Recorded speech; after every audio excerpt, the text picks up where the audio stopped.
Assalamualaikum warahmatullahi wabarakatuh. Perkenalkan, nama saya Encep Abdurrahman dari Prodi Hukum Universitas Saber Muhammadiyah, yang mana dalam kesempatan kali ini saya akan memenuhi tugas akhir ujian semester mata kuliah ilmu filsafat, yang mana temanya kali ini adalah ilmu filsafat di era digital dan juga AI. Apakah masih relevan ataukah sudah ketinggalan zaman? Sebelumnya saya ucapkan terima kasih kepada dewan dosen, kepada para teman-teman semua yang mudah-mudahan selalu ada dalam lindungan Allah Subhanahu wa taala dan juga selalu dalam kelancaran kesehatan milik rezekinya. Amin ya Allah ya rabbal alamin. Mari kita lanjut ke pembahasannya. Filsafat ilmu itu di era digital dan juga AI, atau yang mana kita sudah mengalaminya atau sedang mengalaminya saat ini. Apakah filsafat ilmu itu masih relevan di era saat yang mana data melimpah, mesin mulai ikut berpikir? Ilmu filsafat itu bukan hanya teori usang, tetapi ini adalah kompas yang menunjukkan arah kepada kita, yang mana hal yang benar atau hal yang salah. Kita dapat mengetahui dari mana pengetahuan itu didapatkan, untuk apa pengetahuan itu didapatkan. Secara garis besar, memang filsafat itu bisa kita ucapkan bukan hanya sekedar tidak relevan, tetapi ilmu filsafat itu menjadi sebuah kompas, ya, menjadi sebuah kompas kritis yang krusial di era AI, di era big data, di era post-truth, yang mana ketika teknologi ini bergerak terlalu cepat, maka filsafat ilmu lah yang memperlambat kita untuk berpikir dulu. Berpikir bagaimana? Yaitu berpikir apakah ini benar, atau apakah ini valid, atau apakah ini etis. Nah, jadi sebelum kita terjun untuk mengiyakan hal tersebut, maka kita harus berpikir dulu kebenaran hal tersebut. Baik, kita lanjut. Kita tahu bahwa dalam ilmu filsafat itu ada 3 pilar, ya. Yang pertama ontologi, kedua epistemologi, dan yang ketiga aksiologi. Apa itu ontologi? Yaitu mengkaji hakikat realitas baru, apakah entitas virtual, kecerdasan buatan, dan representasi big data adalah realitas nyata yang secara eksistensial. Nah, ontologi ini atau hakikat eksistensi menanyakan apa yang nyata di era digital. Pilar ini yaitu mempertanyakan bagaimana eksistensi data digital atau kesadaran AI. Apakah memang kecerdasan buatan ini benar-benar cerdas atau hanya dibuat-buat, atau juga hanya sekedar kalkulasi statistik yang sangat tepat, yang mana ada batasan antara realitas fisik dan realitas visual. Ketika dalam dunia nyata adanya apakah di dunia visual atau di dunia visual itu sama.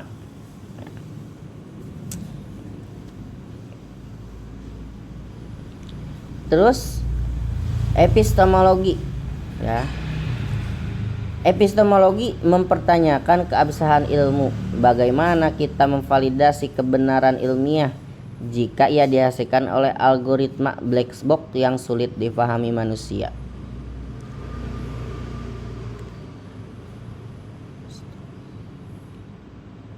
Nah, kita tahu epistemologi itu cara mendapatkan pengetahuan. Bagaimana sih kita tahu sesuatu itu benar? Kalau zaman dulu kan kita mengandalkan metode ilmiah konvensional seperti halnya ada hipotesis, eksperimen, observasi. Tapi untuk sekarang sains ini banyak mengandalkan machine learning atau big data, ya. Tetapi yang jadi permasalahannya AI ini sering bekerjanya itu seperti black box. Kita tahu input dan hasilnya, tetapi proses di dalamnya itu terlalu rumit untuk dipahami manusia, ya, black box. Nah, epistemologi ini mempertanyakan, bisakah kita mempercayai pengetahuan? Bisakah kita mempercayai pengetahuan yang dihasilkan oleh sistem yang mana kita tidak bisa menjelaskan cara kerjanya sistem itu bagaimana, ya. Itu epistemologi. Terus aksiologi, ya, pilar yang ketiga ilmu filsafat ini merumuskan landasan moral, bagaimana etika memandu perkembangan teknologi agar tidak memicu diskriminasi digital atau mengabaikan martabat kemanusiaan.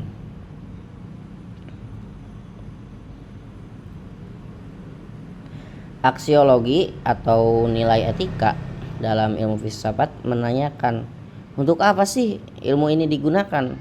Nah, sebenarnya ini adalah pilar yang mana paling krusial untuk saat ini.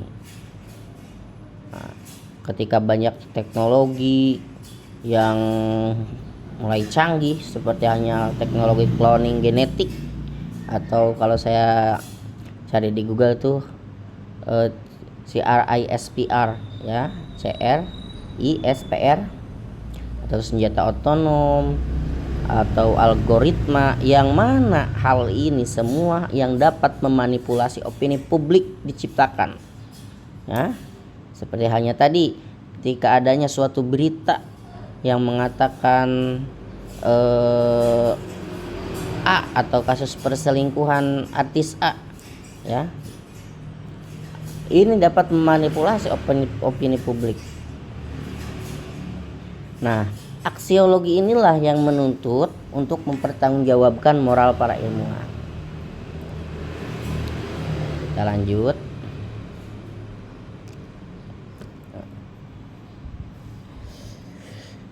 Ancaman krisis kebenaran. Navigasi era post-truth. Banyak berita-berita,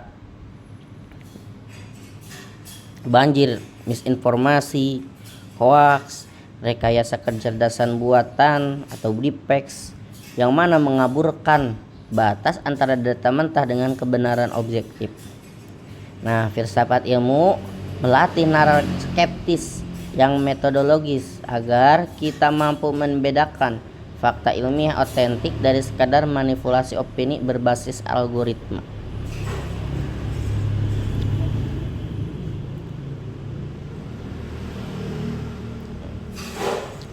Ada 3 fenomena modern yang mana membuat filsafat itu menjadi sangat penting. Yang pertama itu tadi, krisis kebenaran atau di era post-truth. Saat ini batas antara fakta objektif, fakta yang benar, dan opini kebohongan atau kita sebut hoax ini menjadi sangat sangat bias atau sangat kabur, dikarenakan ya kita tahu bahwa algoritma dari media sosial yang mana algoritma media sosial ini mendesain echo chamber ya, atau kita hanya disajikan informasi yang kita sukai. Contohnya seperti saya menyukai game Mobile Legend, maka algoritma yang lewat di aplikasi-aplikasi seperti halnya aplikasi TikTok, Instagram ataupun YouTube, maka banyak yang muncul hal yang saya sukai, yaitu Mobile Legend. Seperti itu. Begitu juga ketika ada seseorang yang sangat menyukai permasalahan meme contohnya ya, yang lucu-lucu atau kucing, cat lovers, maka banyak yang muncul atau algoritma di Facebook, di media sosialnya tersebut, yaitu yang mereka sukai. Nah, filsafat ilmu ini ya yang melatih kita untuk berpikir skeptis yang metodologis.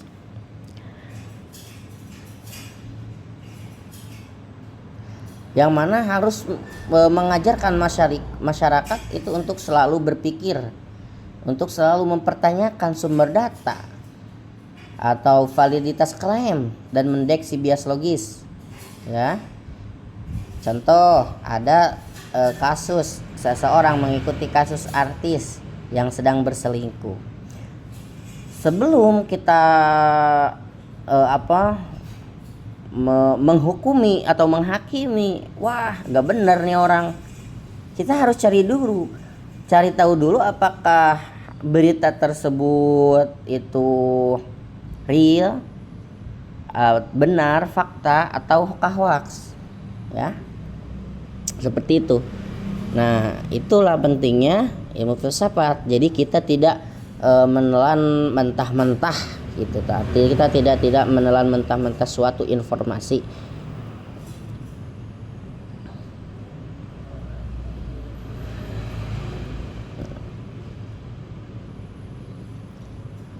Lanjut.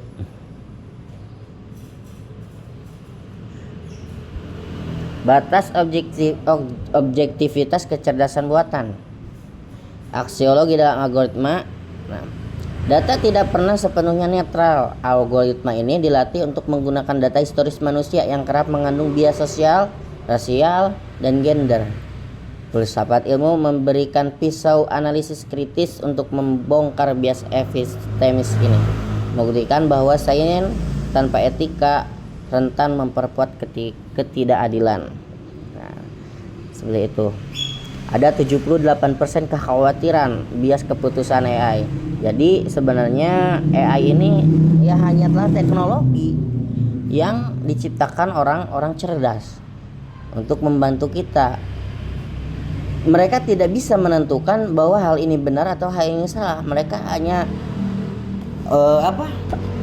mengikuti seperti halnya algoritma tersebut.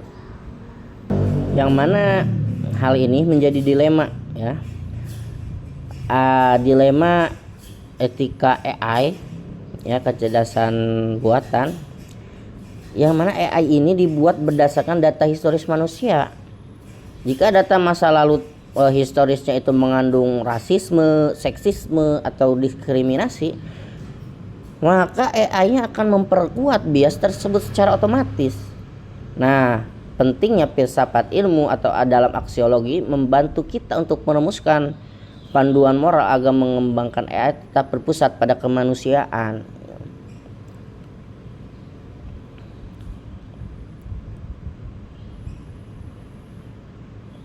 Kita lanjut. Pergeseran paradigma metodologi. Seperti halnya model hipotesis deduktif, pendekatan tradisional di mana ilmuwan merumuskan teori logis, membuat hipotesis kualitas yang jelas, lalu mengujinya secara empiris di dunia nyata.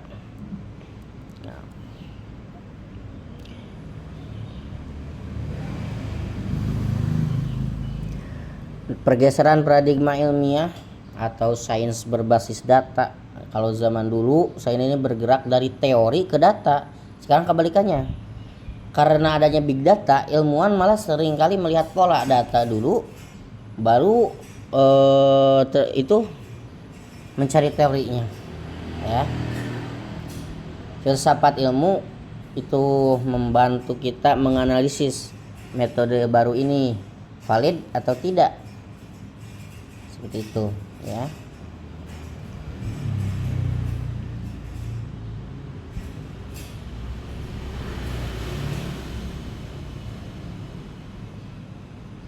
Kita lanjut. Model data driven atau big data, metode baru yang didominasi oleh machine learning. Sistem mencari pola korelatif dalam miliaran database data tanpa harus memahami sebab mulanya.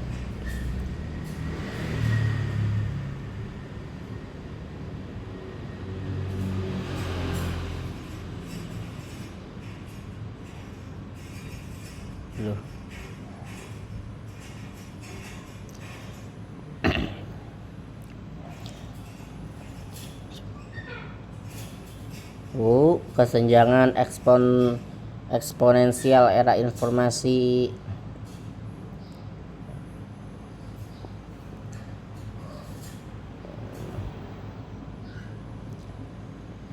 Kontribusi nyata filsafat ilmu bagi ilmuwan itu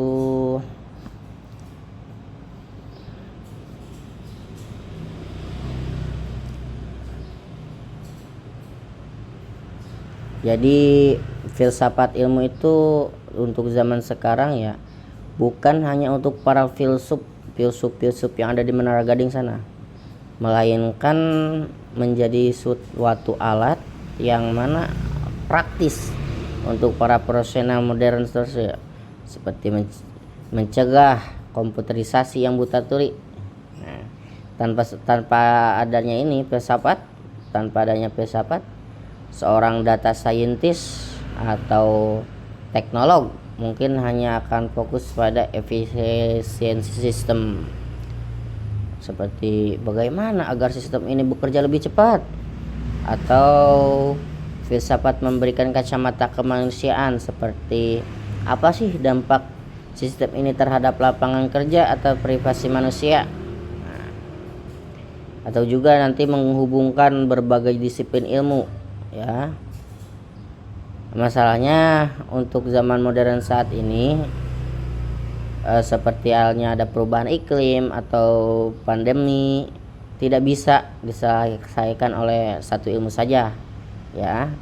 Filsafat itu juga menyediakan bahan universal yang menjembatani ilmu sains murni dengan ilmu sosial atau ilmu humaniora.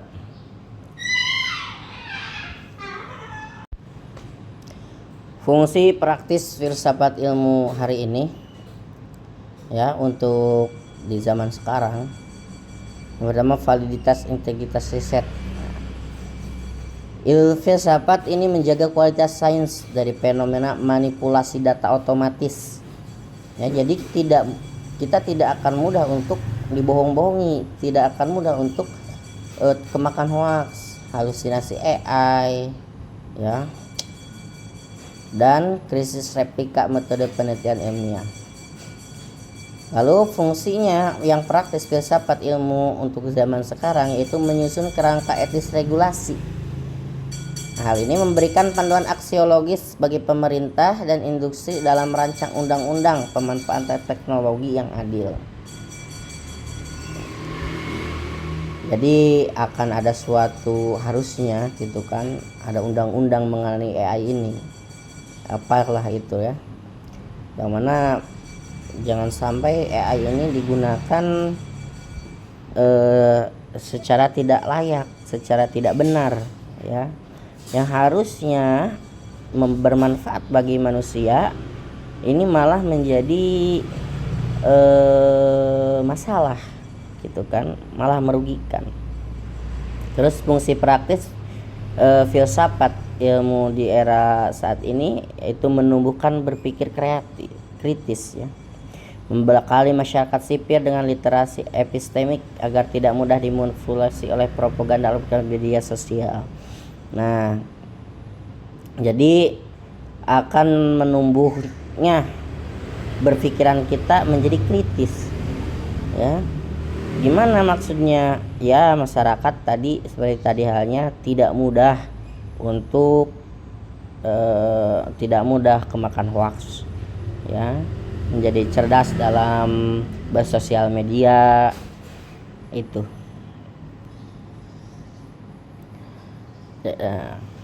Dalam evolusi fokus filsafat ilmu, ya, kalau zaman dulu abad pencerahan, filsafat ilmu ini merumuskan metode eksperimen empiris untuk melepaskan sains dari dogma teologis. Terus maju ke abad ke-20 yang mana ilmu filsafat itu menetapkan demarkasi antara sains sejati seperti empiris, falsifikatif dengan pseudosains. Maju ke abad ke-21, ilmu filsafat ini membahas etika kita berkomputer, ya, etika kita memain komputer, privasi data, penjagaan data-data pribadi, dan kebebasan digital dalam jejaring global, ya.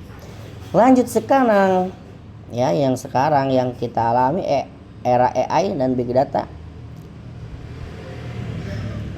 Banyak, ya, AI banyak mengatakan AI akan menggantikan manusia, tapi ya, kalau dalam masalah pekerjaan seperti hanya robot mungkin bisa, tetapi dalam masalah berpikir itu mungkin manusia akan menjadi masih lebih baik lagi.